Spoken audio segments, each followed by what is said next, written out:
अभी हमारे YouTube पर एक सवाल हमसे पूछा गया, किसी ने पूछा YouTube पर कि क्या स्टमक एसिड क्या है, ब्लड एसिड क्या है, क्या दोनों में कोई सामान्यता है, और अगर नहीं है तो दोनों का रोल क्या है।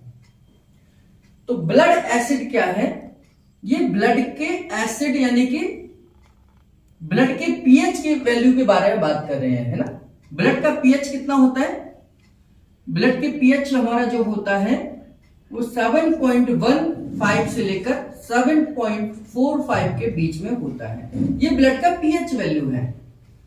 अगर हमारा ब्लड पीएच 7.15 से नीचे चला जाए, यानी कि 7.10 भी चला जाए, तो हम इसको कहते हैं ब्लड एसिडिक नेचर का हो रहा है, ब्लड एसिडिक नेचर का है। तो ये हमारा हो गया ब्लड का एसिड, यानी कि ब्लड का जब एसिड यानी कि पीएच लेवल डाउन हो जाए तो उसको बोलेंगे ब्लड एसिडिक नेचर में जा रहा है। अब दूसरा स्टमक एसिड क्या है। स्टमक एसिड के बारे में का मतलब है कि ये स्टमक के HCl की बात कर रहा है। हाइड्रोक्लोरिक एसिड इसी को बोलते हैं ना, हाइड्रोक्लोरिक एसिड, यानी कि स्टमक का एसिड क्या है, हाइड्रोक्लोरिक एसिड है। इसकी पीएच अगर हम चेक करें तो इसकी पीएच कितनी होती है, 0 से लेकर 3 के बीच में होती है, यानी कि ये हाईली एसिडिक है, हाईली एसिडिक है। तो दोनों ही चीजें सबसे पहले तो ये अलग अलग है। ये बॉडी के सिस्टम पर काम करता है, ये केवल आपके पेट के सिस्टम पर काम करता है ना। ये पूरी बॉडी पे इसका असर होगा, इसका असर केवल पेट पर होगा। अगर ब्लड का पीएच डाउन जा रहा है, यानी कि ब्लड एसिडिक नेचर में है, तो इसका मतलब है कि पूरी की पूरी बॉडी एसिडिक नेचर की है। और अगर आपका स्टमक का एसिड अप डाउन हो रहा है तो केवल HCl ही अप डाउन हो रहा है, इसका बाकी के सिस्टम पर बहुत कम असर होगा या बाद में असर होगा, क्योंकि रॉ मटेरियल नहीं डाइजेस्ट कर पाएगा। अब तो ये हमारा HCl है, इसका आपस में कोई भी लेना देना नहीं है, लेकिन डायरेक्ट और इनडायरेक्ट ये इनडायरेक्टली एक दूसरे से जुड़े हुए हैं। कैसे, एक हम इसे स्टेट मान लें, तो स्टेट का प्रमुख कौन होता है, CM होता है। तो ये CM की तरह काम करेगा अपने सिस्टम में, लेकिन ये हमारी बॉडी है, इसे कंट्री मान लें, तो इसका कौन प्रमुख होता है, PM होता है ना। तो ये पूरे देश भर में काम करता है, पूरे शरीर में काम करेगा, ये अपने एरिया में काम करेगा। अगर हम दोनों की वैल्यू देखें तो इसके अपने एरिया में बहुत बड़ी वैल्यू है, इसके पूरे देश भर में वैल्यू है। लेकिन अगर दोनों में से वैल्यू अगर देखी जाए तो किसकी ज्यादा है, हमारी ब्लड की। तो ब्लड क्योंकि हर जगह पर पहुंचेगा, स्टमक में भी तो ब्लड ही पहुंचेगा, स्टमक में भी जो काम करवाएगा वो ब्लड ही करवाएगा। तो ये ज्यादा इंपॉर्टेंट है इससे ज्यादा, है ना। अगर ये एसिडिक नेचर है तो पूरी बॉडी एसिडिक नेचर की है। अगर केवल ये एसिडिक नेचर है तो यानी पेट ही हमारा एसिडिक नेचर, वो उसमें भी गैस्ट्रिक जूस एसिडिक नेचर का है, HCl है। ये हमारे प्रोटीन को डाइजेस्ट करने में काम करता है, जबकि ये पूरी बॉडी के हार्मोन्स पर, केमिकल्स पर, ग्लैंड्स पर, ऑर्गन्स पर, स्किन पर, टिश्यूज पर, सेल पर काम करता है।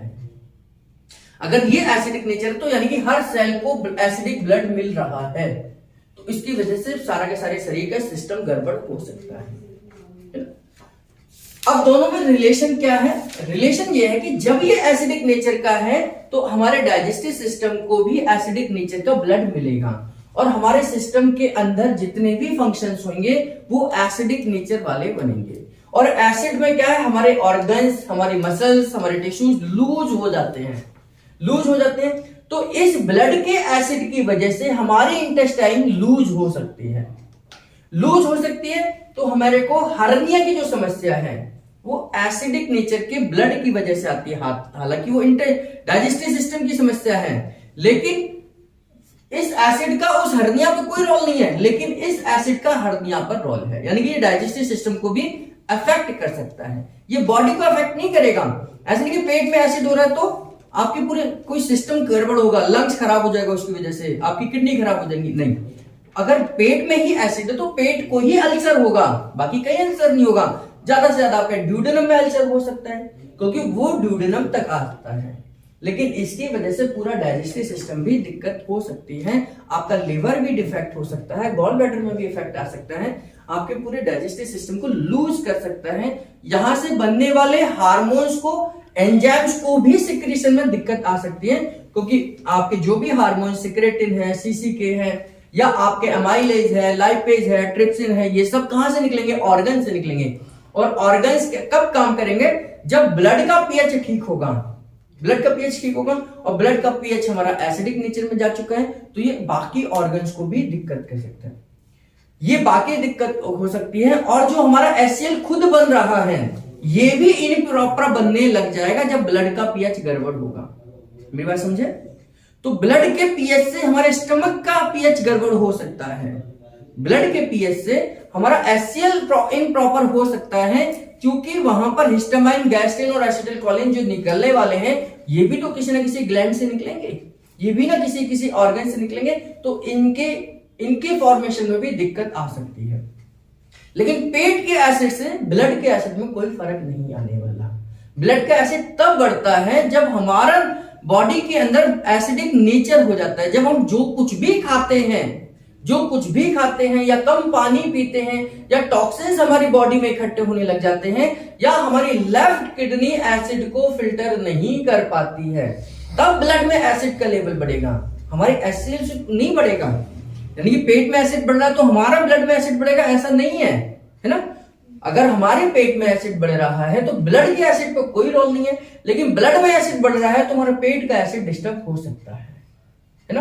तो इस तरीके से इन दोनों का इसका वर्किंग एरिया स्टमक ही है, इसका वर्किंग एरिया पूरी बॉडी है। इसके इफेक्ट से स्टमक का फंक्शन गड़बड़ होगा, लेकिन इसके इफेक्ट से पूरे बॉडी का सिस्टम और इंक्लूड आपका डाइजेस्टिव सिस्टम भी इफेक्ट हो सकता है। ये दोनों ही अलग हैं।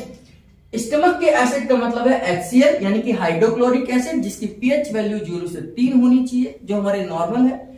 ब्लड एसिड का मतलब है ब्लड का पीएच वैल्यू, जो कि हमारा 7.15 से लेकर 7.45 के बीच में होना चाहिए। अगर ये इससे डाउन जाएगा तभी ब्लड एसिडिक नेचर में होगा, नहीं तो ब्लड हमारे नॉर्मल रेंज में रहेगा। हालांकि अभी भी ये अल्कलाइन ही नेचर है, लेकिन इसका झुकाव एसिड की तरफ चला जाता है, इसलिए हम इसे ब्लड का एसिडिक नेचर कहते हैं। तो इस प्रकार से दोनों अलग अलग है। इसका पूरी बॉडी पर कंट्रोल है, इसका केवल स्टमक पर है, और ये केवल हमारे खास तौर से हमारी प्रोटीन को डाइजेस्ट करने के लिए रोल अदा करता है। ठीक है।